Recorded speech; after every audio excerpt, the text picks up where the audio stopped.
Estamos iniciando mais um Papo do Bem pela Rede Luz Espírita e hoje nós contamos com a presença do nosso querido amigo Paulo Lucas, que é um terapeuta e trabalhador dentro da doutrina, palestrante, conhecedor profundo da doutrina espírita. E eu quero agradecer, viu, Paulo, a sua presença, por estar aqui conosco. E para falar desse tema muito interessante, principalmente na transição aí do ano, do acordar, não é? Não é acordar de manhã cedo não, né, Paulo? É um outro acordar, não é? Exatamente, doutor. Eu que agradeço, doutor Aguinaldo, pela oportunidade de estar aqui, né, nesse projeto tão lindo que é o Papo do Bem, né, que realmente é levar bem para as pessoas e falar de um tema tão gostoso. E você começou muito bem, doutor Aguinaldo. Para muitos ainda, acordar é de manhã quando toca aí o celular, o despertador, né, o alarme, e eu abro os meus olhinhos. Mas a gente precisa entender que acordar é muito mais do que isso, né? Podemos dizer, até por experiência clínica, né, às vezes a gente atende pessoas que já estão na fase geriátrica e não entenderam ainda o que é acordar. Então, acordar, pela própria definição da palavra, quando a gente vai buscar aí o significado, né? A gente divide a palavra em acordar. E aí a gente começa a perceber que acordar tem a ver com cor. Tem a ver com a cor que a gente coloca em tudo que a gente faz. E a gente vai arremetendo isso, né? A essa doutrina maravilhosa, aos ensinamentos de Jesus. E há 2000 anos, qual é o ensinamento mais maioral? O amor.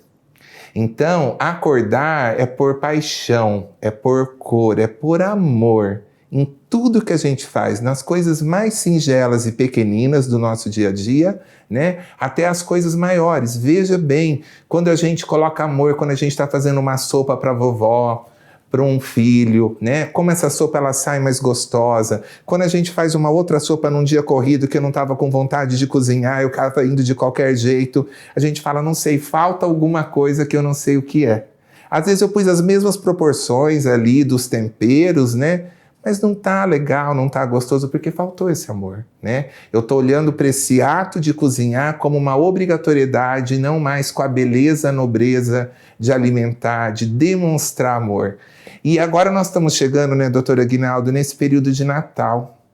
E eu acho que Natal é um período tão incrível para a gente entender e sentir melhor essas vibrações que acabam trazendo para nós esse período que a gente tende a ficar um pouco mais sensível, né, pela influência aí das propagandas e tudo, né, a importância do nascimento de Jesus, e a gente consegue perceber um pouquinho melhor essas vibrações. Então, por que não só acordar para o Natal e a gente não poder acordar para os 365 dias do ano, nos dando, né, a oportunidade da gente se amar em primeiro lugar, e poder amar as pessoas e fazer dos 365 dias do ano natais. Isso é fantástico, né? E depende de nós. E eu gosto muito, doutor Aguinaldo, quando Jesus coloca, né? Ame ao próximo como a ti mesmo. A sabedoria dessa frase. A complexidade e a beleza, né? Porque ele entende que para mim amar o outro, eu preciso me amar primeiro, né? E será que eu me amo? Será que eu me amo com a minha ruguinha? Será que eu me amo com a minha perna fina? Será que eu me amo com as condições que eu preciso para essa existência possuir para o meu crescimento espiritual? Ou será que eu ainda não me amo por uma série de coisas? E se eu tenho essa dificuldade, como que eu amo o outro? Então esse trabalho, né, da gente se amar, o amor próprio, ele é algo incrível e ele está centrado em 3 pilares. Eu preciso ter autoestima, eu preciso ter autoconfiança e autorrespeito. Enquanto eu não desencadeio essas 3 coisas, eu não desenvolvo amor próprio. Então eu não consigo me amar. Autoestima, eu preciso realmente, né, gostar de mim do jeitinho que eu sou, porque eu sou filho do Criador. E eu detenho aqui as condições exatamente necessárias para o meu aprendizado reencarnatório momentâneo. E muitas vezes a gente quer ter o lábio da celebridade X, a perna do cantor Z, o emprego do vizinho do lado direito. A gente quer muitas vezes se basear em coisas que não são realmente importantes. E a gente busca no exterior, a gente busca em aquisições, né, extrínsecas, essa necessidade de nutrir algo que nos leva a uma felicidade que não vai ser realmente sustentável, porque a gente não vai na essência, não vai fazer essa busca dentro de nós, né? Então a gente precisa trabalhar essa autoestima, a gente precisa trabalhar essa autoconfiança, nos dar valor, né, doutor Aguinaldo? Se eu não me dou valor, quem me dá valor? Nós precisamos nos dar valor com toda a humildade que o Mestre nos ensina, mas a gente precisa entender que nós somos o Filho do Criador, que nós temos a centelha divina dentro de nós e que a gente pode fazer coisas importantes. E a última etapa é o autorrespeito, né? Eu preciso me respeitar, eu preciso saber quando eu tenho que dizer não, eu preciso entender o quanto que a minha perninha aguenta de trabalho e uma série de outras coisas, para mim desencadear o amor próprio e começar a caminhar para amar o próximo como a mim mesmo e, através disso, acordar para a vida, para os projetos de vida que eu quero para o ano vindouro. Ô Paulo, tem uma coisa muito interessante que você falou do amor ao próximo, né? Mas quando Jesus foi o símbolo da pureza, né, no seio da terra, ele disse assim, bem-aventurados os puros, porque eles verão a Deus, né? Então, às vezes, a priori, a gente pensa assim, então eu tenho que ser puro para eu estar lá com Deus. Não. A gente percebe que quanto mais você vai se purificando, mais você vai vendo Deus em tudo, entendeu? Porque eu acho que esperar essa pureza para você ver Deus vai demorar muito, né? Porque essa pureza é uma coisa que e da área do Cristo, né? Então vai ser muito difícil, muito distante esse tempo. Mas à medida que a gente vai purificando a alma, nós vamos começando a ver Deus em tudo, né? Porque Deus está inserido desde o átomo até o arcanjo, né? O universo. Então, essa percepção divina é que dá para nós essa força que a gente precisa para acordar para a vida, não é? Porque nós teremos esse fanal, que é a perfeição. Mas isso requer luta, batalha, não é uma coisa que vai acontecer do dia para a noite, nem sentado numa poltrona, né? Então nós precisamos entender que nós temos que trabalhar muito para poder melhorar, progredir e conseguir ver Deus em tudo, né? Porque Deus está em tudo, nós estamos imersos nele, vivendo nele, conforme disse o Paulo. Agora, essa percepção vai acontecendo na medida em que a pessoa vai conhecendo a proposta de Jesus. Porque você falou assim, eu tenho criaturas geriátricas, né? Criaturas geriátricas são pacientes já idôneos, bem idosos e já na senectude, e eles não perceberam ainda a necessidade de acordar. Então eu entendo que você está muito certo com esse tema, falando dessa forma, porque nós temos que acordar. Como diz o Paulo, hoje é o dia, né? Não dá para deixar para amanhã, né? Não dá, doutor. E você colocou uma coisa muito importante. Na minha vivência, no aprendizado do dia a dia, em todas essas oportunidades tão ricas que a espiritualidade me permite vivenciar dentro e fora do consultório, linka com o que você acabou de dizer, né? As pessoas que não acordaram estão distantes de Deus. No seu dia a dia, elas sempre relatam que passou desapercebido ou que não tinham tempo para isso. Tempo para frequentar, né, aí semanalmente uma instituição religiosa, tempo para verdadeiramente se dedicar a um trabalho no bem. Então, essas coisas que são sabotadores, na verdade, né, doutor? Porque o tempo é a gente que faz e as coisas é aquilo que a gente prioriza e dá valor realmente para a nossa vida. E aí vem a dor, vem o sofrimento, vem uma série de coisas e a gente cai naquele processo de vitimização, de reclamar e tudo, mas a gente não acorda para olhar, que é o caso, por exemplo, que a gente vê hoje tantas pessoas emocionalmente aí, né, abaladas, sofrendo diversos desequilíbrios aí de etiologia emocional. Eu tenho que perceber isso, eu estou ansioso, eu estou angustiado, eu estou com meu coração apertado. Por que eu estou sentindo isso? O que que aconteceu hoje ou ontem ou essa semana com a minha vida? E eu não paro para pensar. E isso daí vai aumentando, aumentando, aumentando, e amanhã eu começo a sintomatizar mais coisas, o organismo vai gritando, eu vou adoecendo, e eu não consigo verdadeiramente fazer uma mudança, um acordar para a gente poder realmente ali mudar o rumo disso daí. Então eu sempre digo, né? O que aconteceu? Então a pessoa precisa se olhar. Nossa, eu estou ansioso. Eu estou ansioso porque eu estou muito preocupado, porque eu prestei uma prova de vestibular e eu estou com medo de eu não passar tudo. Então calma, quando vai sair essa resposta? Vai sair daqui 15 dias. Vamos nesse momento, né? Além de ficar em oração, vamos viver o agora. Porque só Jesus sabe se é o momento de eu entrar nessa faculdade, nesse momento que eu prestei ou não. Então temos que colocar isso, né, na condição do que é melhor para nós, e ainda é muito difícil isso para nós, né, doutor Aguinaldo? Nós somos imediatistas. Eu quero aquele emprego, eu quero trocar de carro, eu quero passar no vestibular, eu quero me curar hoje, eu quero tudo para ontem. E às vezes eu não aceito, né, que existe essa vulnerabilidade, existe sim o livre-arbítrio, óbvio, que a gente faz boas escolhas, e aí a lei de ação e reação que a gente planta através dessas escolhas sementes, adequadas ou não, e vamos ter aí a colheita. Mas existe também, né, graças a Deus, essa proteção do alto. Porque às vezes eu acho que o melhor para mim é passar nessa faculdade e lá vai ser minha destruição, que eu vou encontrar situações e etc e tal ali que vão me conduzir, né, para possibilidades muito difíceis de experiências que eu vou passar às vezes com alguns amigos que estão em caminhos desequilibrados, enfim. Então, existe um poder maior, mas a gente precisa querer se conectar a isso. Paulo, a começar pela definição de felicidade dentro da visão espírita. Quando Kardec perguntou, felicidade absoluta não é possível, mas qual seria assim, uma medida de felicidade para as pessoas de uma maneira geral? E ele dá aquela clássica resposta que nós conhecemos já há muito tempo. Materialmente você está satisfeito com o que você precisa como necessário para você viver, não é? Moralmente é ter a consciência tranquila e a fé no futuro. Então, o que seria essa necessidade?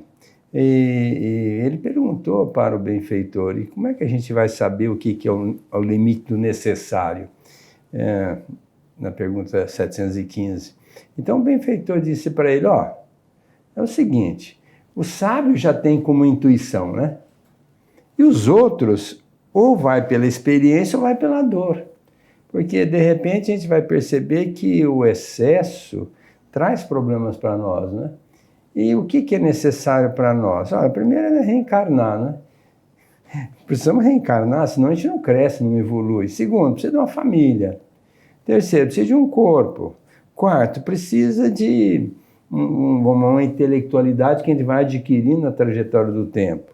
Precisamos de amigos, que é muito importante a amizade, né? Aliás, tem um aforismo que diz assim, mede-se a felicidade pelo número de amigos que a pessoa tem. Então, a pessoa feliz é uma pessoa que tem muitos amigos, né? E é importante o amigo na nossa vida, né? Ele dá um colorido, como você está falando, acordar é dar cor a, né? Então, é dar cor à amizade. Como é importante acordar, escuta, faça amigos. E fazer amigos é um cultivo de uma árvore, né? Tem que botar aguinha, adubinho, tem que você cultivar a amizade. Hoje a gente vive num mundo muito egóico, um mundo individualista. Antigamente um compadre ia na casa do outro, passava 30 dias lá, né? Um exagero também, não precisa tanto, né? Mas hoje ninguém mais visita ninguém. E se visitar tem que marcar horário. Eu estou pensando em ir aí, né?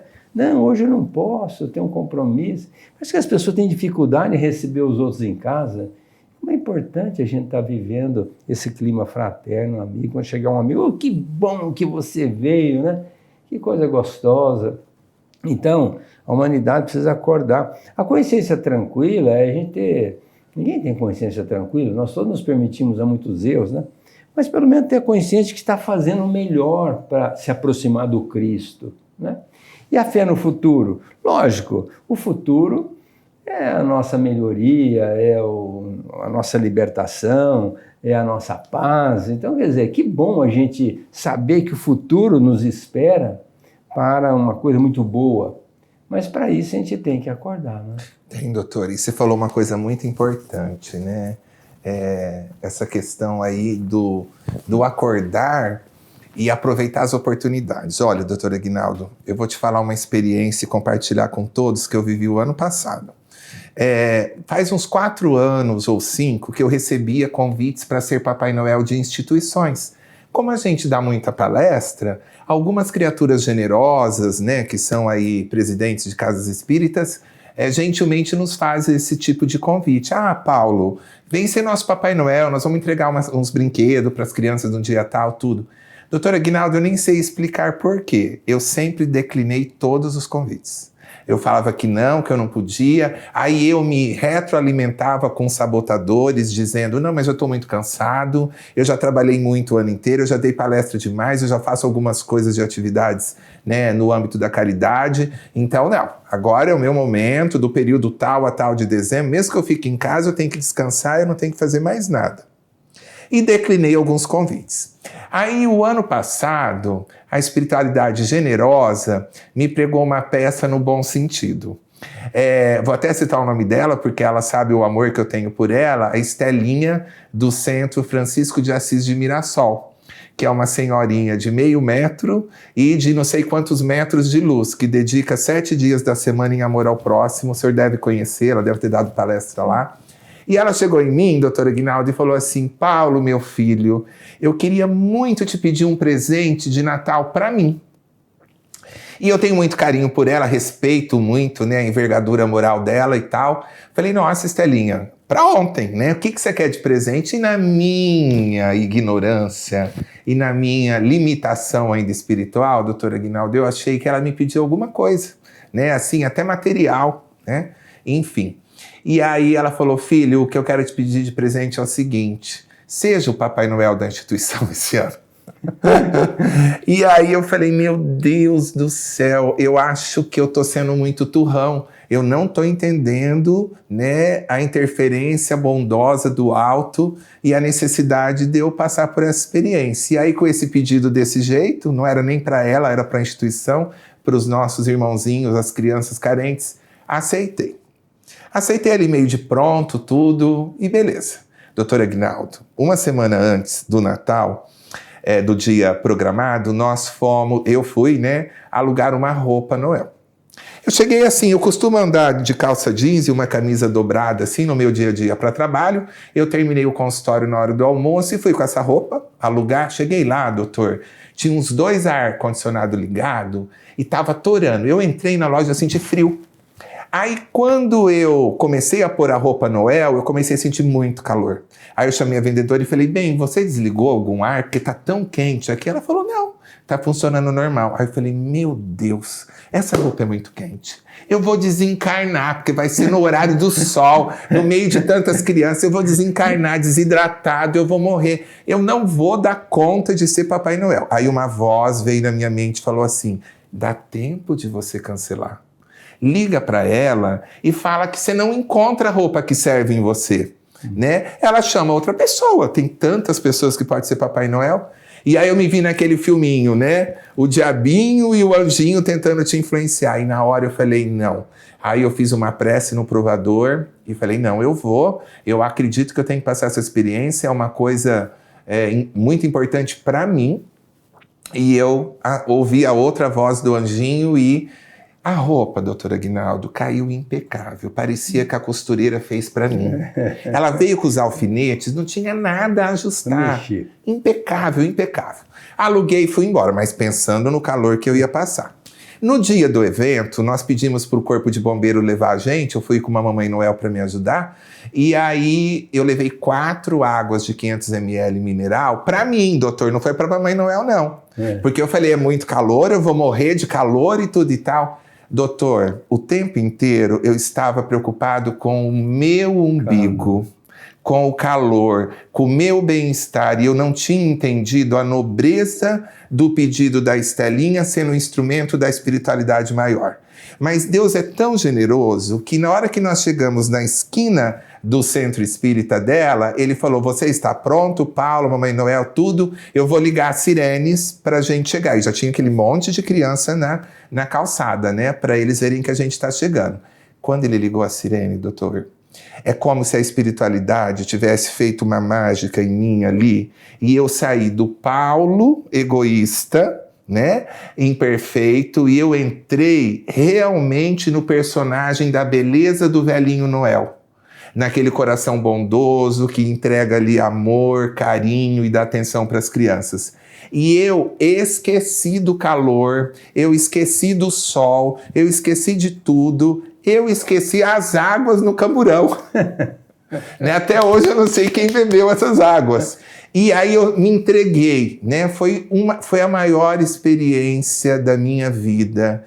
Como eu agradeço a Deus e a Estelinha, tanto que esse ano nós vamos de novo agora, inclusive domingo nós vamos estar fazendo de novo esse evento e vou ter a oportunidade de repetir. E lá, doutor, o que eu vivenciei? Vivenciei crianças especiais que grudaram no meu pescoço e não me soltavam, choravam de alegria de ver o Papai Noel, crianças que nunca viram Papai Noel, aí as mamães Noéis tinham que, com todo amor e carinho, soltando a mãozinha delas, depois a gente dá um tempo de atenção para poder dar atenção para as outras crianças da fila, que são muitas. Eu vi crianças, doutor, que eu estava aqui, pondo a criancinha numa perna, tirando a foto, abraçando, dando presentinho, tudo, e uma outra criança já conseguiu se aproximar de mim, sentou na minha outra perna e pegou, doutor, a mãozinha dela e estava passando assim no meu rosto. Então, crianças com distúrbio de afetividade.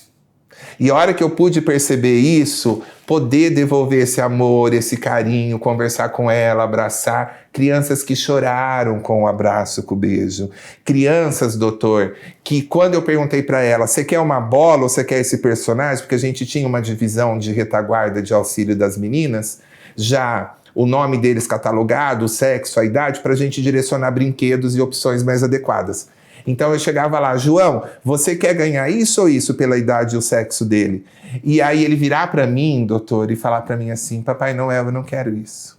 Sabe o que eu quero pedir para o senhor? E eu assim, meu Deus, eu não tenho uma outra opção para ele, o que eu vou dar, né? Não, Papai Noel, eu quero pedir para o senhor, não é presente, eu quero pedir para o senhor para que o senhor me ajude o meu pai não bater mais na minha mãe. Então, quanto aprendizado, e nesse momento, doutor, quem ajudou quem?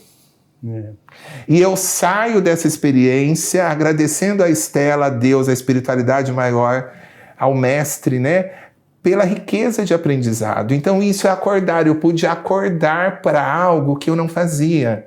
E será que nós não estamos adormecidos nesses quesitos também? O Natal está chegando, você pode ajudar com panetone, você pode ajudar com frango, você pode ajudar com refrigerante, com uma caixa de bombom. O que cada um de nós podemos fazer para alegrar a vida de uma criança, de uma família nesse Natal? E aí arremeter depois de novo ao que eu falei, não precisa ser só no Natal. A gente pode se doar dentro do nosso tempo para tantas coisas que para nós é tão pequena, doutor, mas é tão grande para as pessoas que têm a oportunidade de estarem sendo assistidas.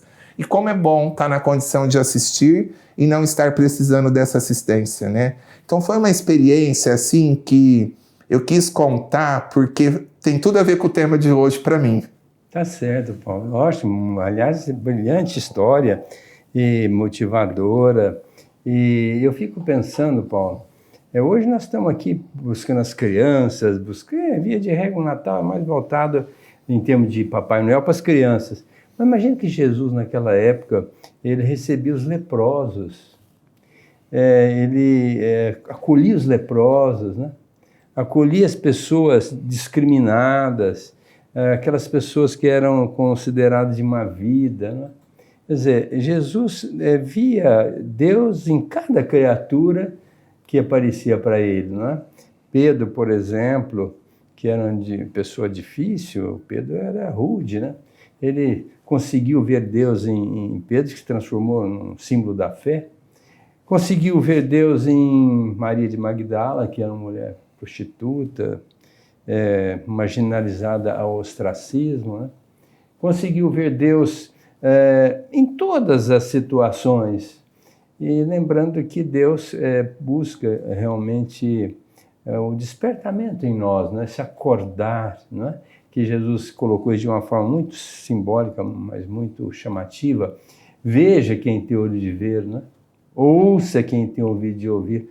Então, esse momento que é o Natal, todo mundo se sensibiliza, mas passou o Natal também, volta para o ego, e aí esquece Jesus, esquece as crianças, esquece o resto, né?